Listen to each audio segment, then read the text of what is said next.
Now, Republicans are continuing to face rowdy town halls where constituents are basically there to yell at them for doing a terrible job. Now, on Thursday, Arizona Senator Jeff Flake became the latest Republican in a long line of politicians to basically go and get yelled at a town hall. That are very, very upset at some of the things that they've done and some of the priorities of the Trump administration. Now, some of the questions, and I want to show you videos of this, were about healthcare, science, climate change, just a range of different actual questions. And I do want to show you some of those. So let's start out with a really fun one. Let's talk about science. I am a PhD student at the School of Earth and Space Exploration down the road in Arizona State University. Hang on. Go Devils. In that capacity, I conduct scientific research supporting planetary science missions funded by NASA and thus am a direct beneficiary of federal government grants funding scientific research. Your office, for the last several years, has published a document called the Waste Book, in which you, among other things, cherry pick out a handful of scientific studies funded with federal tax dollars, pull them out of context, reducing them to facile absurdity, and proclaiming, oh my goodness, look at this waste. We shouldn't be funding research on dinosaurs' vocal cords with our tax dollars, despite the fact that actually, yeah, that's kind of cool. The overall result of this is furthering the hostility towards the scientific community seen in the government. We have the president's budget, as already previously mentioned by the previous questioner, eliminating cuts to the NIH, EPA, FDA, NOAA, and others. But you also have representatives like Relar Smith from Texas holding witch hunts of scientists just because they do climate change research. And you... So my question to you, will you oppose the attacks on scientists made by your colleagues on the Hill and put greater rigor into this waste book if you insist on continuing it to ensure these mistakes do not continue to happen? And if the answer to those is no, then answer this. Why is the work we do of so little value to you that you refuse to support and represent us?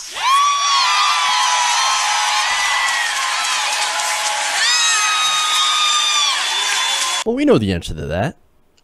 It's because people like Jeff Flake don't like facts. Science tends to lead to facts. And when you teach science, when you fund science, you learn things, and learning things is bad. At least according to some of these Republicans. Now, that answer was, or that question was all sorts of awesome, and you saw how the crowd reacted to that. Now, Flake's answer was, well, at least somebody's reading the waste book. Yeah, no, that's not cool, man. No, he literally said that and then defended it by saying, hey, man, look, we're running a deficit. We don't have the money. We got to have the money, man. We got to make hard choices, and we can't fund your stupid little science projects. When you realize the budget for science and technology and health is actually very, very small. When it comes to research, these research grants are tiny compared to what we spend in other places, especially in the military. And for example, we just dropped a $300 million bomb on Afghanistan. Why? Why? How about the 59 missiles worth millions of dollars apiece on an airfield in Syria that right now is still operational? It is launching planes from this airfield right now. Well, then... 59 Tomahawk missiles, okay? Millions and millions of dollars. We spent millions of dollars on bombing an airfield that is operational the next day. What? Come on. Oh, no, we don't have the money. We don't have the money. Really? You want to talk about making choices when it comes to the deficit on what you spend money on? Seems like you're making the wrong choices. Now, speaking of choice, the next video is from a young woman who decided to ask about Planned Parenthood. I love her question. Let's take a look. Jeff Flake. My name is Deja Fox, and I'm a 16-year-old from Tucson. I just want to state some facts. So I'm a young woman, and you're a middle-aged man. I'm a person of color, and you're white. I come from a background of poverty, and I didn't always have parents to guide me through life. You come from privilege.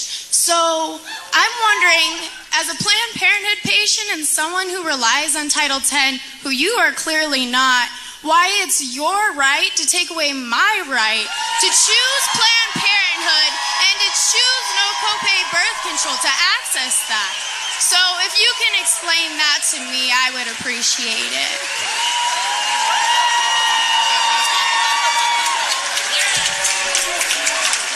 Well, thank you. I'm glad to hear of my privileged childhood. I have a few of my sisters here. I'm one of 11 kids. I'm right in the middle of 11. I didn't grow up privileged. I paid for my college on my own, all my own. But I am fortunate. I am fortunate that I do have a wonderful job representing the state of Arizona, and I want to. Privilege comes in many forms. You bet it does, and I've had a lot of advantages that others haven't. And what I want is to make sure that everyone can realize the American dream that all of us have been successful at. So that's what I'm trying to do, and that's why I support the policies that I support. And if no copay birth control is helping me to be successful, to reach for higher education, and Planned Parenthood is doing that as well, why would you deny me the American dream?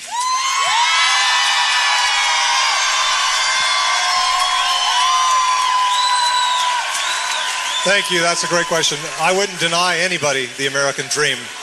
Then support Planned Parenthood. Thank you. No, thank you. I love that. No, thank you. Oh. See, this is what gets me excited about young people, because they actually know what's going on. They're actually connected, and they actually give a crap. That's awesome. I love these town halls. This is why I love town halls. Now, there's education. Let's talk about education. There's a nice, great question that was asked about Betsy DeVos, actually. And boy, people in Arizona at that town hall, they did not like Betsy DeVos. Senator Flake, I appreciate that you stated that you're a supporter of public schools. However, you also voted for Betsy DeVos. With the rise in popularity of voucher systems, I'm concerned about our public schools being defunded. In particular, I'm concerned for our students with disabilities who can't go to any other schools. Senator, what are you going to do to protect our public schools and specifically students with disabilities? Great. Thank you for the question. I am glad that most education policy is done at the state level, because when the federal government gets involved, it typically makes it more expensive. And I'm pleased with what Arizona has done over the past several years.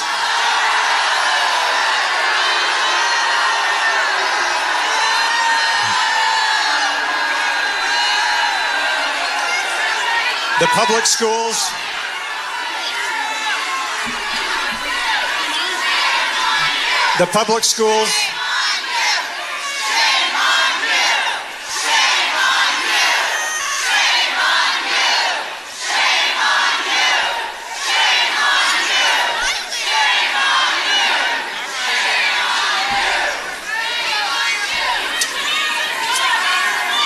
Thank you.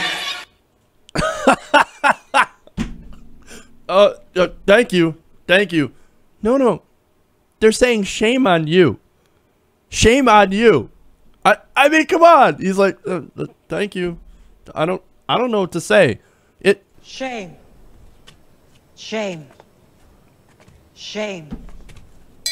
That's what I felt like what was going on.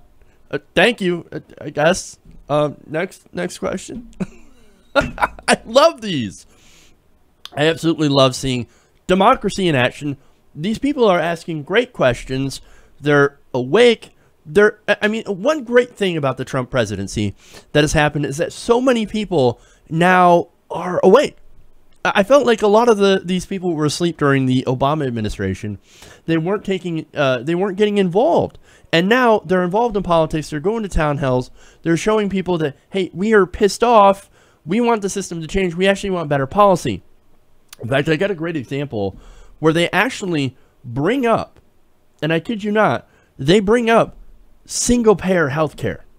Mr. Flake, why is it that in Germany we have had a universal health care system since... Wait a minute!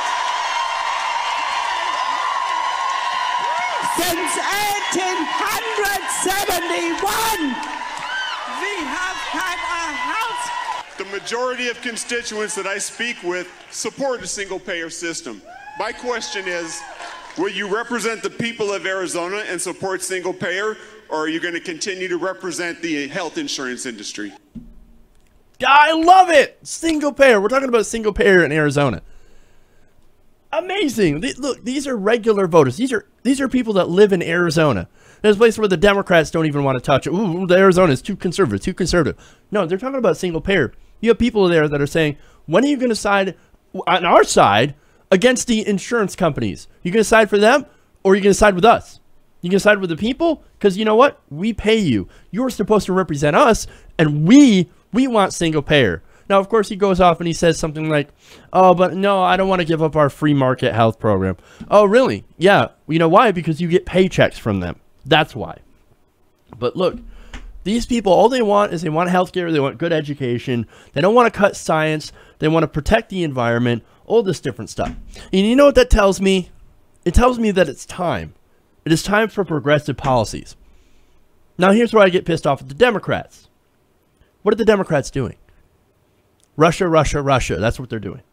Look, the problem here is that by focusing almost entirely on Russia, which I agree there should be an investigation into Russia, and there are some important things about it, but by focusing almost exclusively on Russia, you are missing an opportunity to talk about these things, these policies that Americans really want. You're missing an opportunity. You didn't hear any question. It's an hour and a half long. It's almost 2 hours long. That entire town hall, I'll have the link in the description. I will challenge anybody to find any question about Russia being asked by these constituents. They're not talking about that.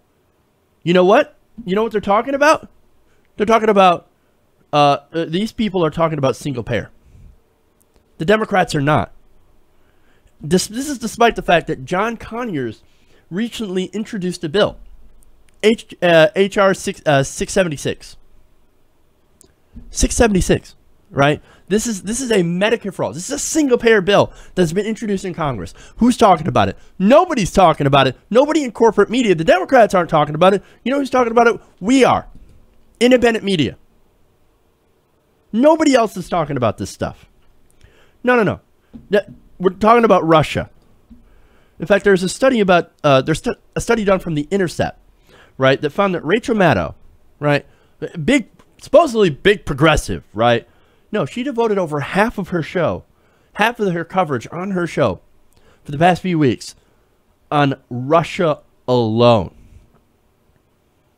Russia. Now look, Rachel Maddow, she used to do great work. She covered things like Flint. She covered the Republicans in Michigan, basically subverting democracy. I gave her a lot of credit. Now, what's she talking about? She's talking about Russia. She's not talking about single payer, an issue that she's supposed to be in favor of. No. Russia, Russia, Russia. We're going to talk about Russia and almost nothing else. Well, you don't win on fear-mongering about Russia. Again, these people, they're not concerned about this. They're not talking about Russian meddling. No. What they're talking about, they're talking about education. They're talking about healthcare. They're talking about Planned Parenthood. These are the things that actually affect voters. These are the things that people actually care about. And these are because it's the issues that they care about. They don't care about Russia. But see, Democratic political hacks, they don't want to talk about these issues. Why? Because that means they'll actually have to do something about these issues. Oh, and God forbid, they don't want to do that because then their donors are going to get pissed off. Their donors. They pay them not to. These people are paid either to lose or to bend over to the corporate interests. Democrats, they need to step up and support these issues. Or, if they don't, they got to move out of the way. Because Republicans like Jeff Flake certainly are not going to move out of the way. They are also owned lock, stock, and barrel by the corporate interests, by the health insurance industry. Republicans are the party of corporations, and the Democrats are not far behind. But see, those aren't real Democrats. We have this discussion about who's a real Democrat and who's not a real Democrat. Corporate Democrats are not real Democrats. Progressives are real Democrats. New Deal Democrats. FDR Democrats. Those are the real Democrats. The imposters are the people that came in, Bill Clinton, and changed the Democratic Party into the party of corporations. Those are not real Democrats. They need to get the hell out of the way to allow real progressives to take this country into the direction that this country actually wants to go. The stage is set for a political revolution. And if the Democratic Party does not change, if they bungle this, then they're pretty much over as a party. Hey everybody, thanks for watching this video. If you want to see more like this, please hit the subscribe button below. And if you want to support truly independent progressive media, please consider becoming a patron at patreon.com/TYTNation.